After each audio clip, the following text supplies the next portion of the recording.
Greetings, comic friends. It is Wednesday, so that means it is TGIW. Thank God it is Wednesday. New comic book day. Man, I almost did it. I almost made it out. Everything lined up for it to be a nice, light week, which I really needed this week because I had stuff going on all day and all night, and then I just needed to be a quick in and out sort of thing, and that just it should have been that, but it didn't. So let's go over. Let's look at the week that it should have been. The week that it should have been. Nice, right? Six little issues. They all look great. Super excited about all of them. Would have been a nice little reprieve from the last couple of weeks. So this is what it should have been. Punisher, great. Punisher has been awesome. Aaron's take on the Punisher, working with the Hand, this reanimated. Just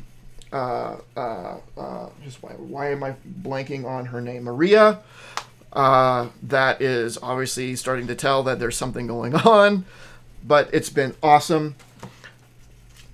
I read this first issue and I was blown away. I don't think I have, I'm not going to say enjoyed, I haven't gotten the same feeling from a book since Department of Truth. Where I don't know, it stands out, right? It seems so interesting. I'm so excited to learn more about it and read more of it, but I haven't, and I'm not going to say that I like it more or less than Department of Truth or anything else that's out there. I don't know. I've read one issue, but the excitement that I had, the type of excitement that I had and enjoyment I got out of it, I haven't had since Department of Truth, which, as you know, I love Department of Truth.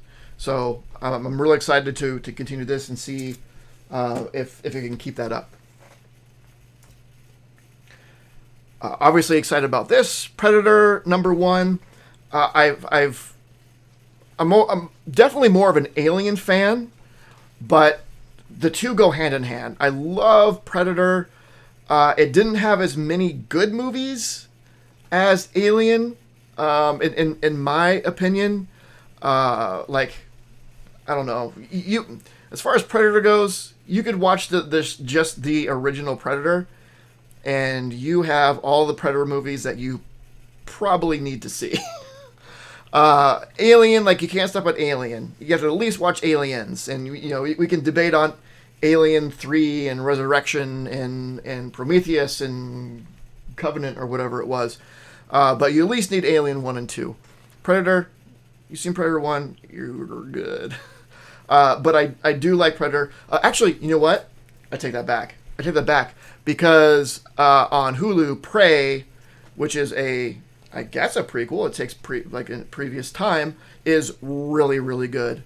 It's not as much watch as like Aliens would be to Alien, but it's definitely worth watching, so you should probably go watch that. Anyway, Predator, #1. Super excited. Amazing Spider-Man 7 has been good. The last issue was fun, which has been issue 900, because this is 901. It was a thick book with the Sinister Six was all there. It was a lot of fun. It was a really, really good read. A lot of nostalgia to it.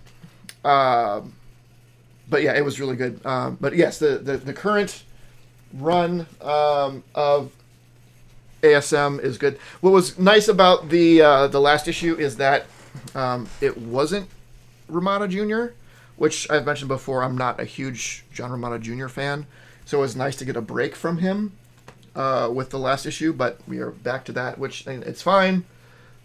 The story's still good. The art's just not for me. Venomlethal Protector is also good, so I'm guessing this is the last or second to last issue in a limited, is my guess. But again, it's by who did the original Lethal Protector and all that. It's been fun. Venom has changed so much throughout the years, right? From just pure like bad guy, jealous of Peter, basically evil, to he hates Spider-Man, but he wants to do good in the world. He'll murder people, to Flash Thompson, and it's like he's gone through a crazy span. So I think this Venom is, and then there's all like what like Johnny Cates did, and Donny Cates and all that stuff, right? He's just like whatever. I think this Venom is my favorite era of Venom. And I think it's the same for a lot of people because they keep kind of coming back to it. So whenever they have these, when Venom was Venomlethal Protector, it's always, in my opinion, worth going and picking up and reading. Superman, Son of Calel. This is issue 14 of almost like a 14 so far, a 14 issue arc. It's all been one big story, and it's fine. It's all really, really good. With I forget the country that they're from, where they're manufacturing superheroes or whatever, but it's been fantastic. It continues to be great. I highly suggest it. So that was what this week was supposed to be. 6 really solid issues. Not that the other stuff that I didn't pick up wasn't solid. It's just that's what the week should have been, and that would have been nice. So I also picked up Giant Size Gwen Stacy because I really like Gwen Stacy. It's Spider-Man related, so anything that's like Peter Parker 616 Spider-Man related is most likely going to make it into my collection. So it was that. It's Gwen Stacy. I'm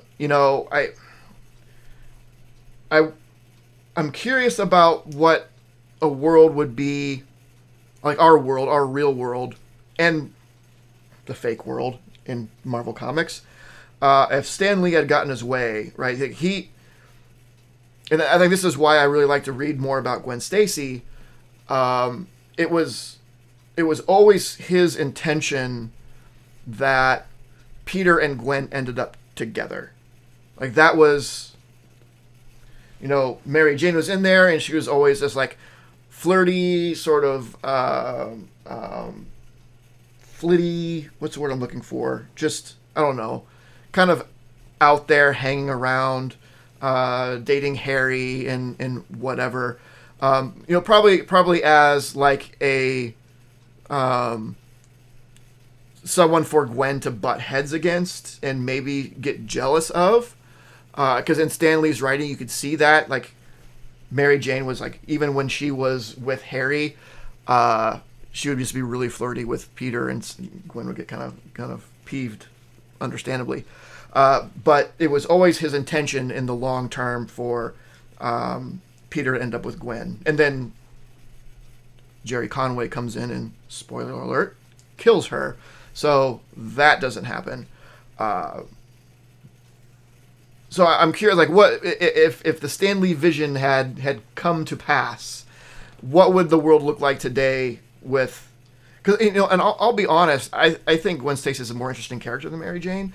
I know that Mary Jane is supposed to be now like the love of Peter's life because it's been told to us that that's the case in stories and whatnot. He's had his flings with Black Cat and Carly Cooper. And whoever, but it always comes back to Mary Jane, like they're drawn to each other and they're supposed to be together or whatever. But again, that's just because that's the way the stories have been written. I don't find Mary Jane terribly interesting. I always thought Gwen Stacy was much more interesting, especially with her father, Captain Stacy, and I don't know. I just think it's a shame that happened, but at the same time, the death of Gwen Stacy is now such an important, integral part of who Peter is now. Almost, not quite, almost as significant as the death of Uncle Ben. Not quite, because the death of Uncle Ben is always going to be the thing. Like, he could have stopped that. Gwen Stacy he could have stopped but it was it was kind of his fault because the way that he caught her or whatever. But it wasn't intentionally. You know what I mean? But the death of Ben Parker is always going to be the main tragedy, and what the concept of Spider-Man revolves around.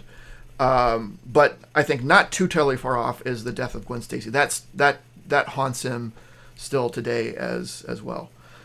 So it's a shame that we didn't get to see a long-term relationship with Peter and Gwen, but at the same time, at least she didn't just go away and get dumped and never seen again. The reason that they're not together is an important reason. So if it couldn't have been them together long term, at least it was a significant event that shapes him who he is today and continues to be. So I'm not that broken up about it. I'm just curious, like, what would have that relationship looked like? Let's see. I also picked up the Sacrament #1. This came out not this week, but the week before or something. I don't know. I saw this in previews when I did my previews and chill video over the weekend, and I saw Sacrament #3 or whatever and read it, and it's like, oh, that sounds interesting. So when I went in today, I asked about it, like, oh yeah, issue 1's already out. We still have them, so I picked that up. Because I think the Solicit was like a mix between Alien and The Exorcist. Like, well, those are both great things. And then I also picked up The Closet #2.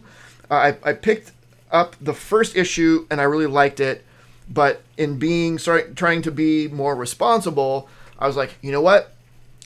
I'm gonna get it in trade. And then when I was going through previews again, I noticed that it was only going to be 3 issues. Like, well, I already have a third of the entire thing. I might as well just get it in issue form. So they still had an issue 2. They were sold out of issue 3, but it was still orderable. So I have that ordered. And I probably won't read this until my issue 3 comes in, and I'll just read 1, 2, and 3. I'll read 1 again, then 2 and 3 all together. I'm really excited about. So this I did order, but it's not a normal thing. It's a trade, but Jack Kirby's Commandy. This collects issues 1 through 20, which I don't know how many issues there were of it. I didn't think it even went 20 issues. But this doesn't even say it's the complete collection, and it's a 1. And I think the other Kirby volumes that are like this, where it is just 1 volume, it doesn't have a 1 on it. So there must be more. But I'm really excited about this. I've never read Commandy. I've never read anything. I've never read any Commandy at all. But again, it's Jack Kirby. It's beautiful. It's what I really like about Fourth World stuff is that it can really take place apart from the DC universe. We know that it eventually sort of intermingled and mixed, but originally it was like the New Gods out being the New Gods. Every once in a while you'd see some normal like DC heroes coming up, but it was all about their own story, their own world, their own relationships, and it was great. So Commandy, which takes place in, I assume, an alternate world. Again, I really don't know anything about Commandy, to be honest, which is part of why I'm so excited to read it. But it is, it's definitely like just dystopian stuff has gone wrong, and what does that world look like to Jack Kirby? I'm so excited to jump in this. I'm probably going to jump in it soon, even though I shouldn't, because I just started reading my run of Spider-Woman, but which is, kind of ish around the same time. These are both this is probably a bit earlier. I know Spider-Woman starts in 78. This starts in 73. Or 72. So a little bit before. So just coming out of the Silver Age, leaning into Bronze. But yeah, I'm so excited to start on that.